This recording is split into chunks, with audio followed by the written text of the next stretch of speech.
नमस्कार। मैं डॉक्टर मातू सिंह राठौड़। हमारे इस चैनल इतिहास एवं विरासत के माध्यम से आज हम कुछ नई जानकारी प्राप्त करने वाले हैं।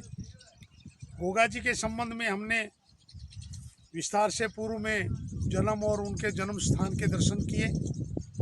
आज हम गोगा जी और अर्जुन सर्जन के युद्ध के संबंध में जानकारी प्राप्त करेंगे। जानकारी के रूप में आपने लोक कथाओं के माध्यम से सुना होगा कि अर्जुन सर्जन गोगा जी के मौसेरे भाई थे, लेकिन ये तथ्य भ्रामक तथ्य है। ये तथ्य हमारी आस्था के चलते चलते 1000 वर्ष में कहीं राह भटक गया है। तो फिर प्रश्न ये उठता है कि अर्जुन सर्जन कौन थे। अर्जुन सर्जन के परिचय के संबंध में हम विस्तार से थोड़ा सा हम पीछे की पृष्ठभूमि में जाकर के थोड़ा अवलोकन करें। इतिहास में रुचि रखने वाले आप विद्वज्जनों के सामने मुझे ये बताने में बड़ा गर्व महसूस होता है कि आप इसमें रुचि ले रहे हैं। घांगू जो वर्तमान चूरू शहर से 12 किलोमीटर पूर्व में स्थित है और वहाँ का शासक घंग्रान था, ऐसा हमने पहले भी जानकारी प्राप्त की है। घंग्रान के 3 पुत्र हुए, कन्नराज, चंद्रराज और इंद्रराज। गोगा जी कन्नराज की परंपरा में हैं। अब जो तीसरे पुत्र इंद्रराज हैं, उनके संबंध में हम बात करें तो इंद्रराज ने घांगू से निकल करके घांगू से पश्चिम दिशा में चरला नामक स्थान के ऊपर, छापर और चरला पास में है, और चरला नामक स्थान के ऊपर अपनी राजधानी स्थापित करके वहाँ उन्होंने अपना अलग राज्य कायम किया। और इंद्रराज के फिर हुए पुत्र अर्जुन वहाँ के शासक थे। और इधर अमरराज के पुत्र जेवर ददरेवा के शासक बने। तो युवा अवस्था में उन दोनों का विवाह एक ही परिवार में हुआ था। अर्जुन के रानी का नाम आंचल था और अर्जुन छापर के पास चरला का शासक था। जेवर, जिसे जीवराज सही नाम है, ददरेवा के शासक थे। अब अर्जुन के पुत्र सर्जन गोगा के मोशाई हुए। ये मैं नहीं बता रहा, ये इतिहास के तथ्य बता रहे हैं। लोक कथाएं इनको जोड़ा और भाई बता रही हैं, ऐसा नहीं है। चांपसी सामोर और मूता नैणसी के द्वारा जो इतिहास लिखा हुआ है, जिसकी प्रति आपको बराबर दिखाई दे रही है, जिसकी फोटो प्रति, ये प्रमाणित करते हैं। ये मैं नहीं बता रहा हूँ, ये इतिहास के तथ्य बता रहे हैं। आप देखिए, बराबर आप देख रहे हैं, चांपसी सामोर ये मोइलों के राजकवि थे। मूता नैण सिंह राजस्थान के बहुत बड़े इतिहासकार हुए। उन्होंने स्पष्ट मोहिलों की वंशावली में घंग्रान से लेकर के और अर्जुन सर्जन, मोहिल, आहड़, इनकी पूरी वंशावली लिखी है। इसलिए लोक कथाओं में ये कहना कि ये दोनों भाई थे, भाई नहीं पिता पुत्र थे। गोगा का मोशाई भाई जो है वो सर्जन है, न कि अर्जुन। सर्जन का पिता अर्जुन है और सर्जन का पुत्र मोइल है। इनकी पूरी वंशावली, प्रमाणित वंशावली हमारे सम्मुख उपलब्ध है। इसलिए हम ये है बात तथ्यपूर्ण तरीके से कह रहे हैं। और इन्होंने जब परिस्थितियां बदली, तब इन्होंने ददरेवा के ऊपर आक्रमण करने की योजना बनाई। मित्रों, हम सब जानते हैं इतिहास ने महत्वाकांक्षी इतिहास ने रिश्तों को हमेशा दरकिनार किया।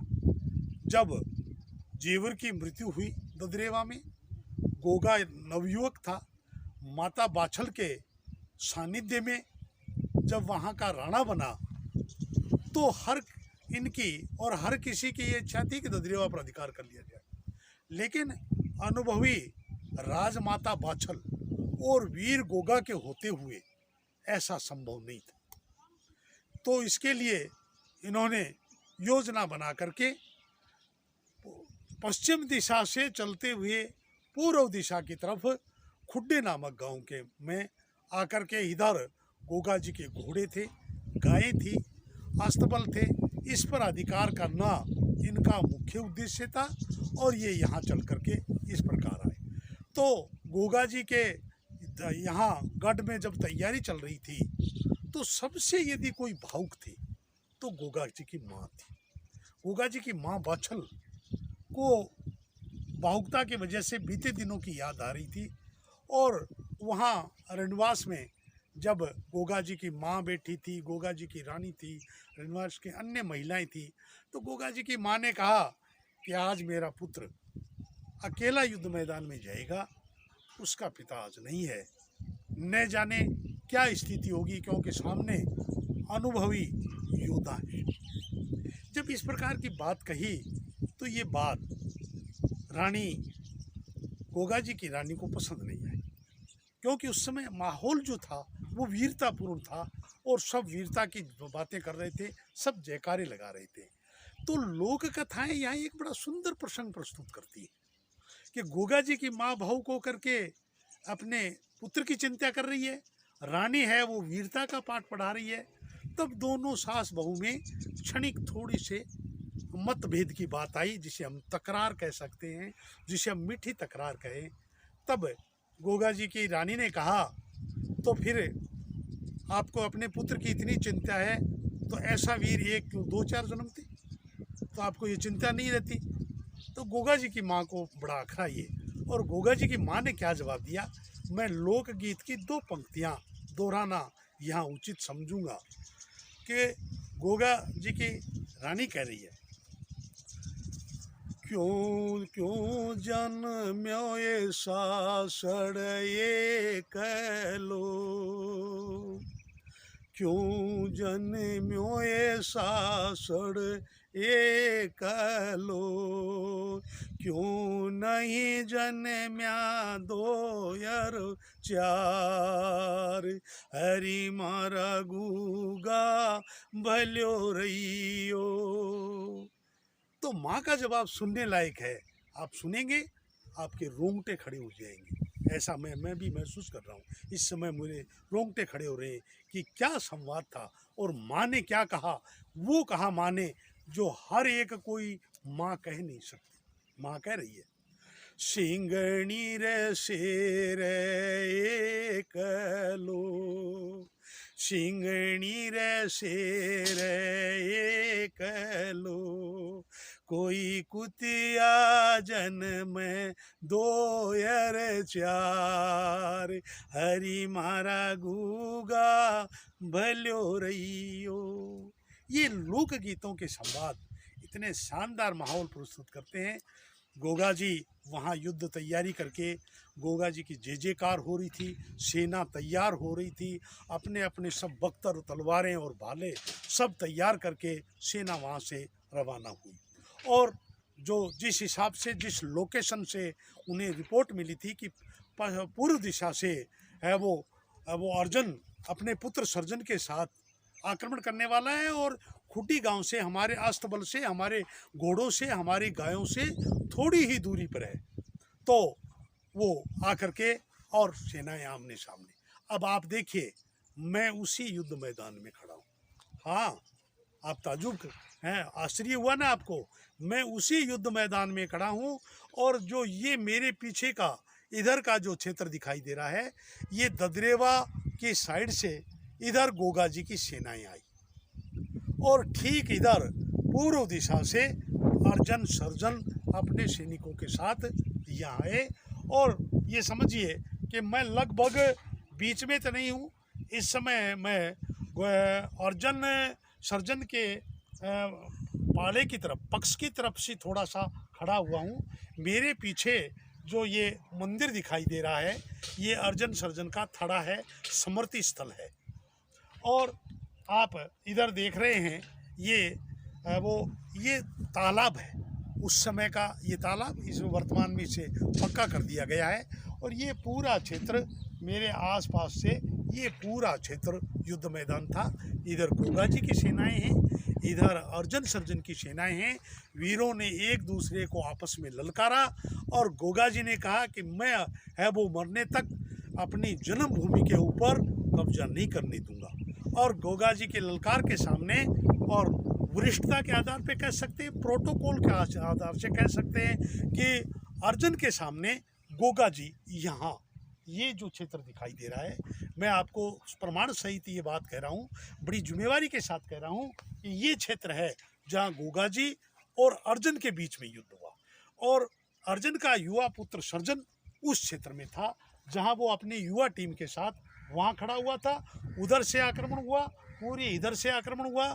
घोड़ों की हिनहिनाट, तलवारों की खनखनाट और भालों के प्रहार पूरे वातावरण को एक रोमांचकारी बनाए हुए थे। जो कायर था उसमें भी वीरता जागृत हो रही थी। इस प्रकार के जयकारे और लगाए जा रहे थे देवताओं के नाम से, अपने अपने ग्रुप के नाम से, अपने अपने राजा के नाम से, अपने सेनापति के नाम से। और दोनों सेनाओं में भीषण युद्ध हुआ और उस युद्ध में गोगा जी की वीर सैनिक हावी हुए। और अर्जुन जो ये स्थान दिखाई दे रहा है, यहाँ जाड़ हुआ करती थी। आज से 20 वर्ष पहले मैंने पूर्व पुजारी से जब पूछा कि जाड़ की लोकेशन कहाँ रही होगी, तो उन्होंने ये जो स्थान है इस स्थान के पास में यहाँ बताया कि वो जाड़ बहुत पुरानी हो गई थी और वो गिर गई, और गिरी हुई जाड़ भी 50 वर्ष तक पड़ी रही। उसके बाद में ये जाड़ है युद्ध मैदान का मुख्य झुकाव यहाँ था। इसमें भालों के प्रहार लगे हुए, भालों के प्रहार अब भी देखे जा सकते हैं। इस जाड़ और इस स्मृति स्थल के बीच से आपको थोड़ा सा आगे निर्माण कार्य और है, मैं उसे वहाँ ले चल के परिचय करवाऊँगा। वहाँ के ऊपर अब से 10-15 साल पहले जब समतलीकरण हो रहा था, उस समय 4-5 नरकंकाल पूरे के पूरे यूं के यूं निकले। और उनकी हाइट के बारे में और शारीरिकता के बारे में ये कह रहे हैं कि बड़े मजबूत शरीर के थे। ऐसा लग रहा था जैसे 8 फुट से कहीं ऊपर हो। तो इस प्रकार की उनके हड्डियां इतनी मजबूत थी जो देखने में ऐसा लग रहा था कि वास्तव में बलिष्ठ योद्धा थे। और ये युद्ध मैदान पूरा यहाँ जब गोगा जी की सेनाएं आगे बढ़ी और आगे बढ़ते ही यहाँ अर्जुन मारा गया और यहाँ सर्जन मारा गया।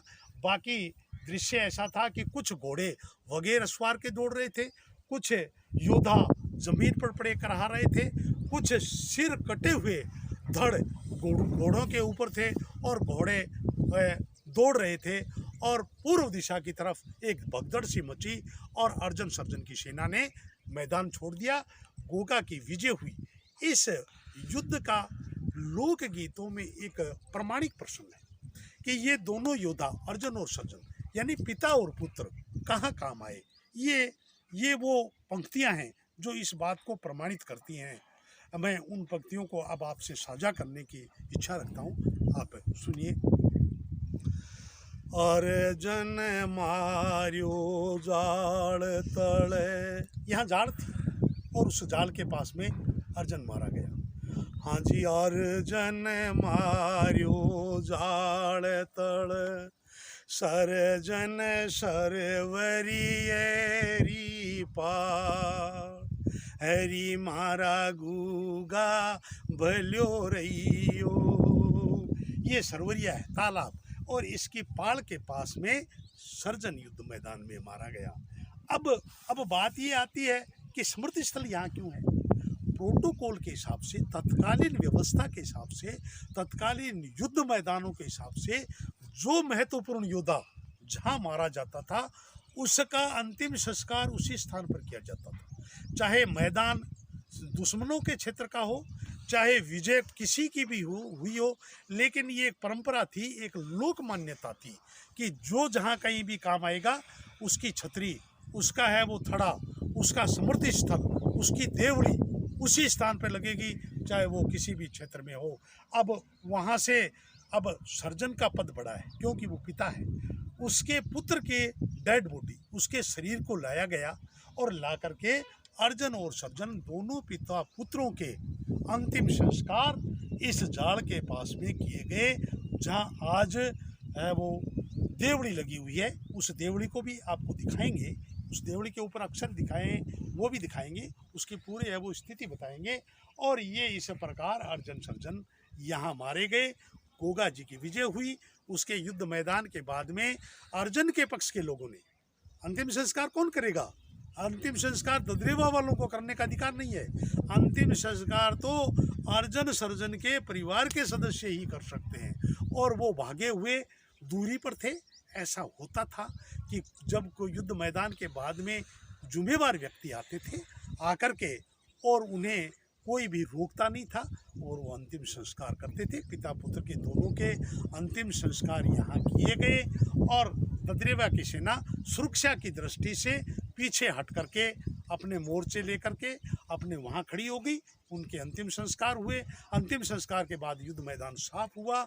यहाँ से जो नर कंकाल पड़े थे, कुछ गोगा की सेना ने अपने सैनिकों को ढूंढा, और जो सैनिक गोगा के परिवार के थे उनके अंतिम संस्कार गोगा की सेना के द्वारा किया गया, और जो अर्जुन सर्जन की सेना के थे उनके अर्जुन सर्जन किया गया।